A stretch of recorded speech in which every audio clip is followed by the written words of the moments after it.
जो कार्य में निष्क्रियता और निष्क्रियता में कार्य देखता है वह एक बुद्धिमान व्यक्ति है।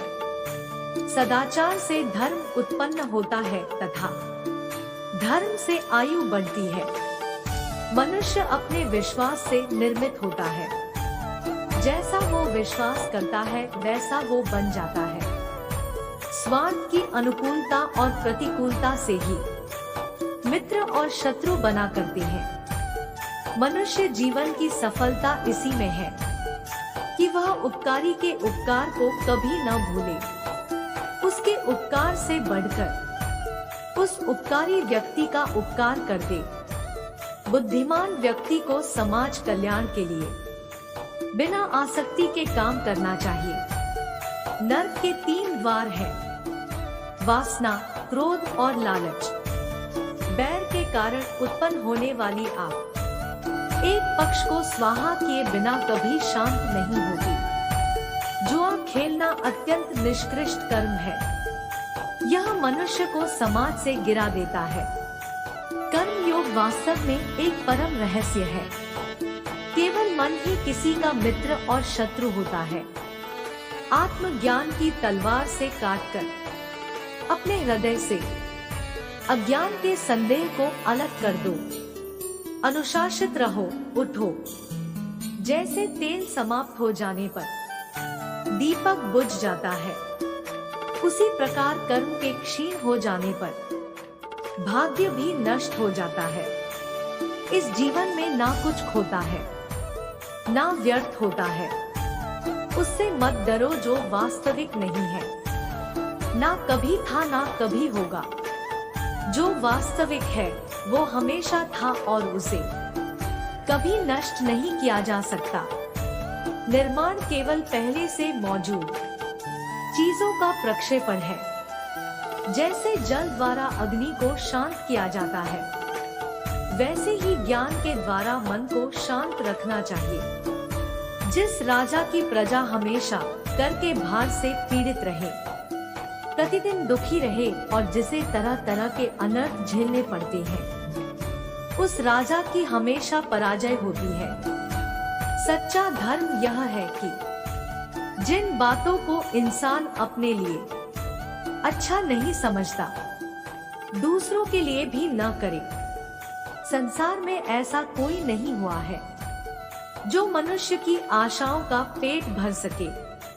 पुरुष की आशा समुद्र के समान है, वह कभी भरती ही नहीं। मैं सभी प्राणियों को समान रूप से देखता हूँ। ना कोई मुझे कम प्रिय है ना अधिक, लेकिन जो मेरी प्रेमपूर्वक आराधना करते हैं वो मेरे भीतर रहते हैं और मैं उनके जीवन में आता हूँ। वह जो सभी इच्छाएं त्याग देता है, मैं और मेरा की लालसा और भावना से मुक्त हो जाता है, उसे ही शांति प्राप्त होती है।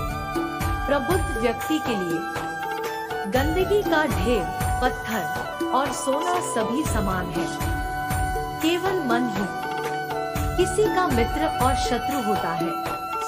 कर्म उसे नहीं बांधता जिसने काम का त्याग कर दिया है।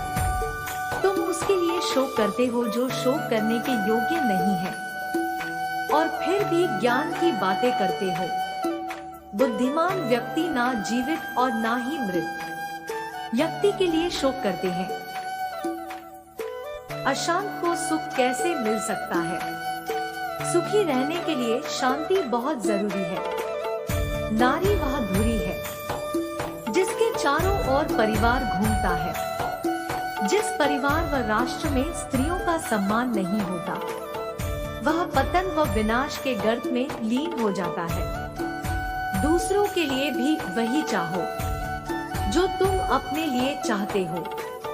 जो वेद और शास्त्र के ग्रंथों को याद रखने में तत्पर है किंतु उनके यथार्थ तत्व को नहीं समझता, उसका वह याद रखना व्यर्थ है।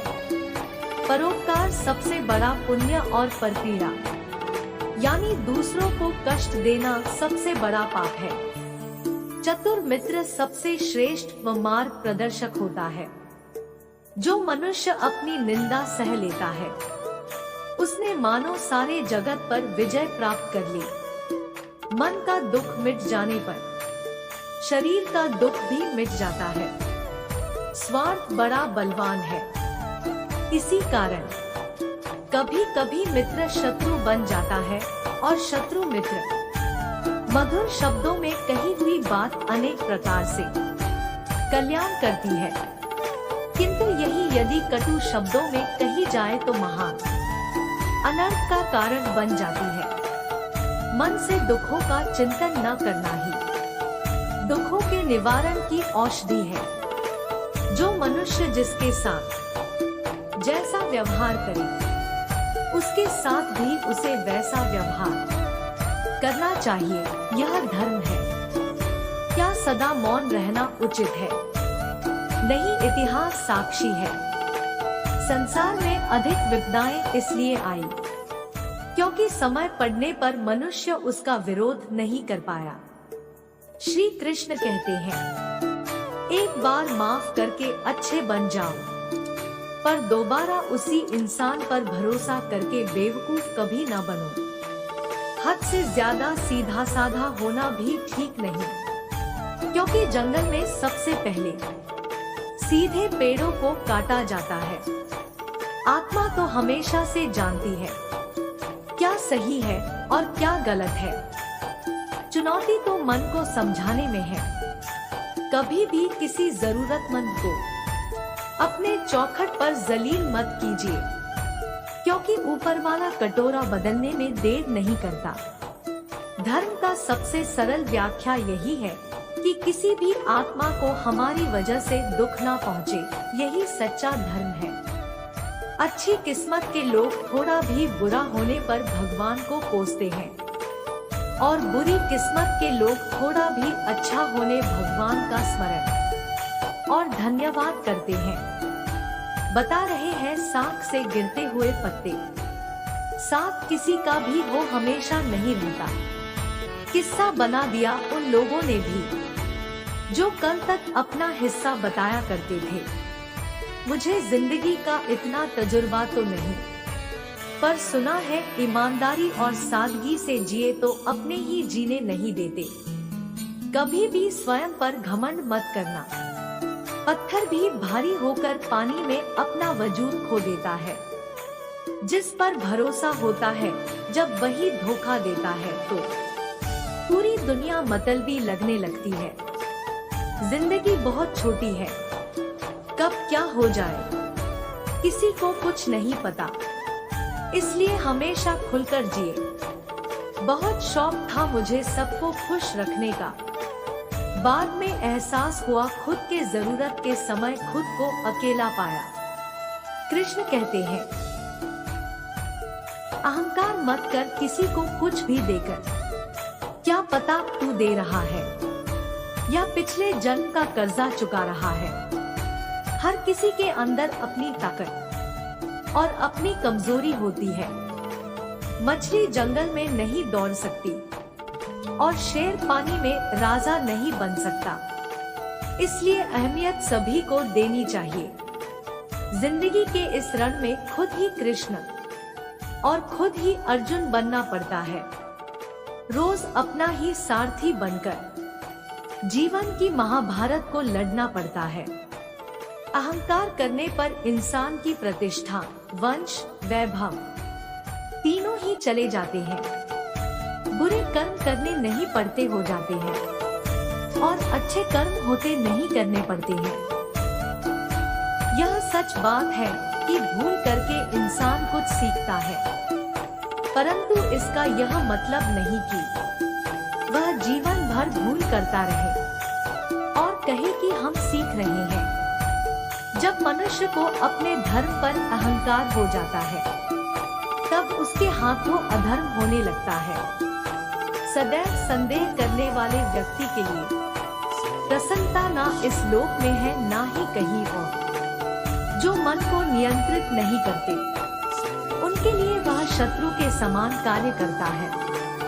व्यक्ति जो चाहे बन सकता है, यदि वह विश्वास के साथ इच्छित वस्तु पर लगातार चिंतन करे। किसी और का काम पूर्णता से करने से कहीं अच्छा है कि अपना काम करे, भले ही उसे अपूर्णता से करना पड़े। किसी के प्रति मन में क्रोध रखने की अपेक्षा उसे तत्काल प्रकट कर देना अधिक अच्छा है, जैसे पल में जल जाना देर तक सुलगने से अच्छा है। लोग आपके अपमान के बारे में हमेशा बात करेंगे।